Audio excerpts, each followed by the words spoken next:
Insurance. Insurance is corrupt. Every year, insurance companies process millions of claims. If winter weather damages your car, are you protected? Thousands are denied. Been denied insurance. Denied. Came back rejected. Want to be able to shop around for insurance at a fair rate. And if that's the only coverage you have, it's not enough.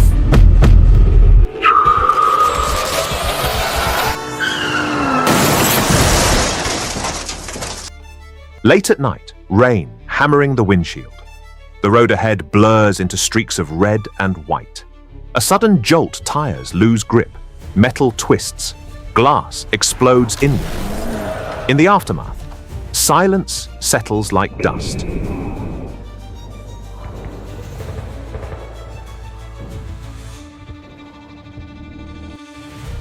You reach for your phone, report the accident, file the claim you've paid into for years, expecting the promise to hold. But time stretches. Letters arrive, vague and cold. Weeks become months. Then the word, denied. A clause you never noticed, a detail you couldn't foresee. Bills mount, savings vanish. The question creeps in quietly. At first, what if this isn't just misfortune? What if the net was never meant to catch everyone? What if the system that sells security quietly decides who deserves it and who doesn't? Let's step closer. See what emerges from the fog. Welcome to Off the Record.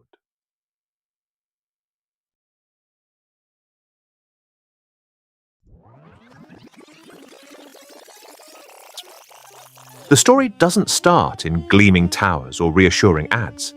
It begins in the dark cargo, holds of ships crossing the Atlantic centuries ago. Insurance emerged not to protect the vulnerable, but to value the commodified enslaved people listed alongside goods. Policies issued on lives treated as replaceable assets. If a voyage ended in storm or uprising, compensation followed, the human element reduced to numbers. Firms that would become Aetna, New York Life, their foundations rest here. Profits drawn from ledgers that priced bodies like cargo. Abolition shifted the form, not the impulse.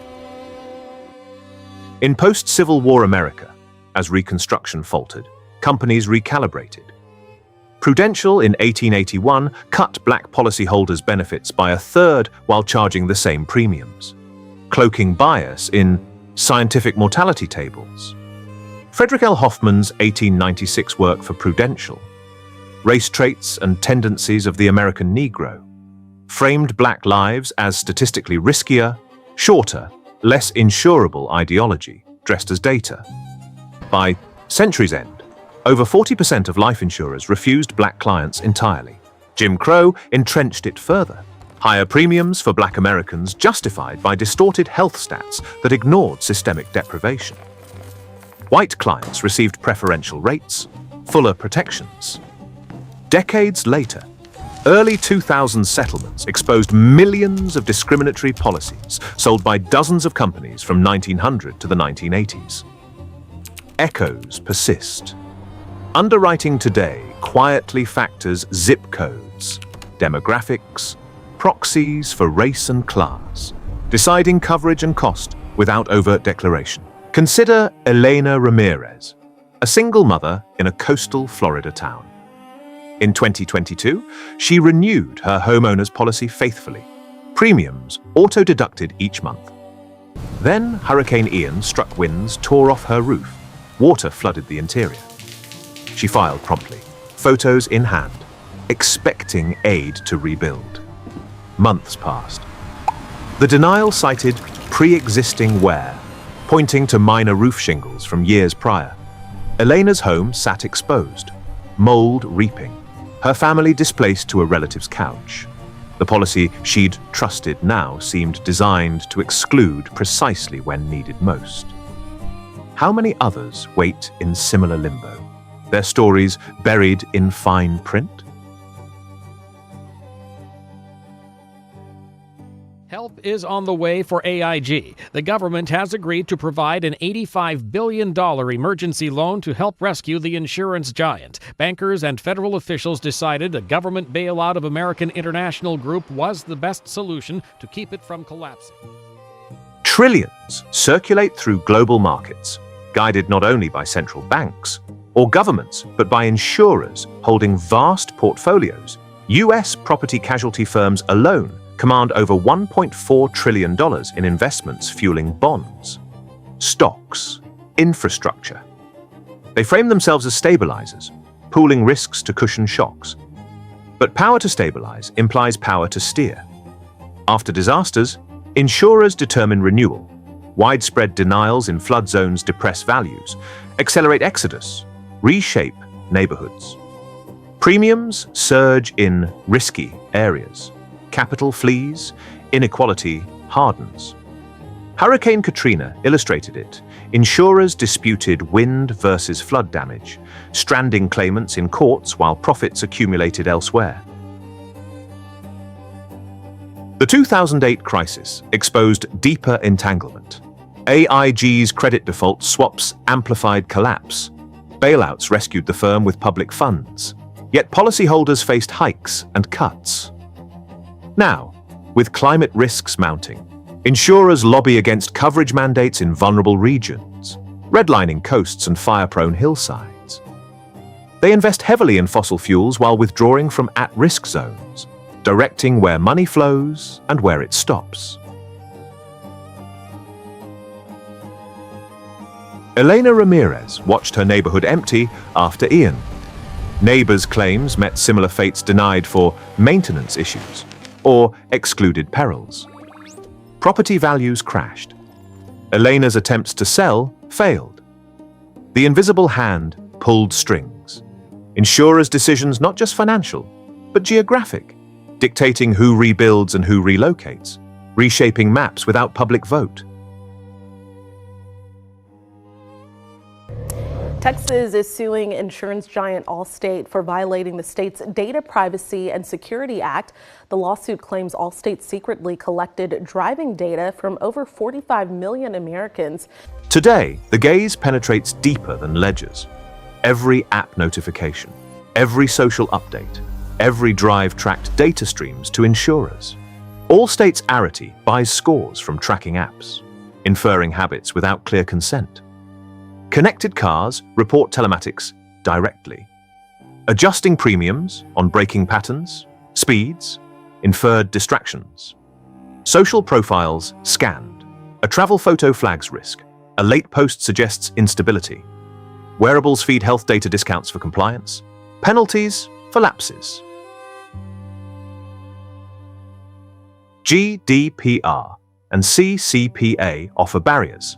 But data brokers and anonymized sets slip through. Breaches expose the vulnerability. Allianz, Aflac, Erie hacks release millions of records SSNs. Medicals, finances. Cyber groups target these vaults deliberately. Yet the industry demands more data for precision, eroding privacy under personalization's banner. Elena noticed her rates creeping up post-accident, despite clean history. An app she'd used for navigation had shared data. Now her premiums reflected risk behaviors she never consented to monitor. The watcher sees all, judges silently, charges accordingly. Claims mark the breaking point where assurances meet scrutiny. Adjusters negotiate like opponents, urging low settlements, steering to cheap vendors. Exclusions multiply. Acts of God vaguely applied. Wear and tear expanded to swallow valid losses.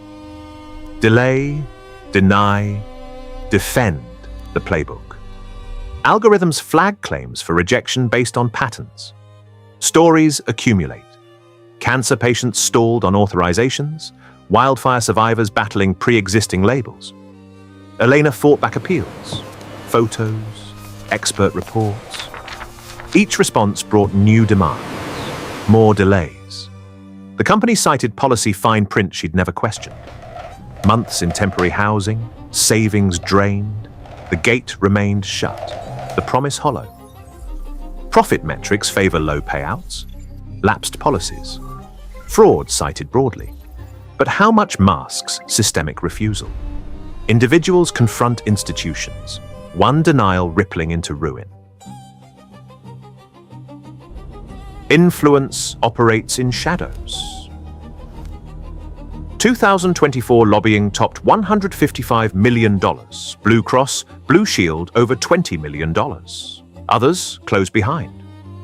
They shape healthcare, dilute climate rules, block protections. United Health spikes amid scrutiny show escalation. State associations resist mandates, frame deregulation as progress. In climate, oppose disclosures while funding emissions. Healthcare, control reimbursements, impose delays, limit liabilities, revolving doors. Contributions policies tilt. Public interest yields to premium priorities. Elena's appeals hit walls. Local regulators seemed sympathetic but powerless against national lobbying. Her case, one among thousands. Voices drowned in corridors where money speaks loudest. At Security Scorecard, we realized that there's a big problem today. The market is moving to the cloud. We're all part of this ecosystem where companies have a lot of business relationships with each other, yet they have no way to objectively measure whether their partners, their suppliers are actually being diligent when it comes to protecting the data. Multinationals like Zurich, AXA impose standards worldwide. In developing markets, coverage offered as aid, but clauses favor profit extraction.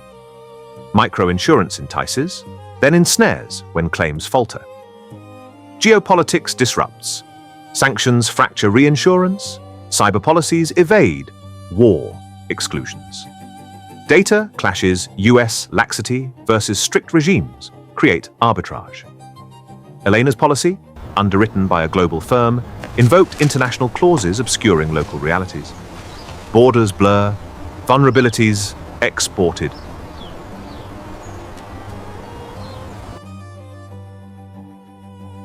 Cracks appear. Whistleblowers leak profit-driven directives. Lawsuits allege bad faith all-states tactics, algorithmic denials. Victories rare, settlements quiet. AI amplifies bias. Blockchain co-opted.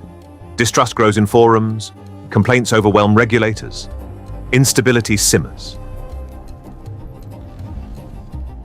Elena's fight continues, lawsuit filed, evidence gathered. No resolution yet. The system grinds, fractures widen, but hold. The threads remain tangled, unresolved. Protector or architect of exclusion. Foundations in exploitation, reach into data and power, influence unchecked. Elena still waits, home unrepaired, future uncertain. Your next claim, will it hold, or unravel like so many others? The questions hang, friction unresolved, imagination left to trace the shadows. In a world of measured risks, what remains unmeasured, and at whose expense?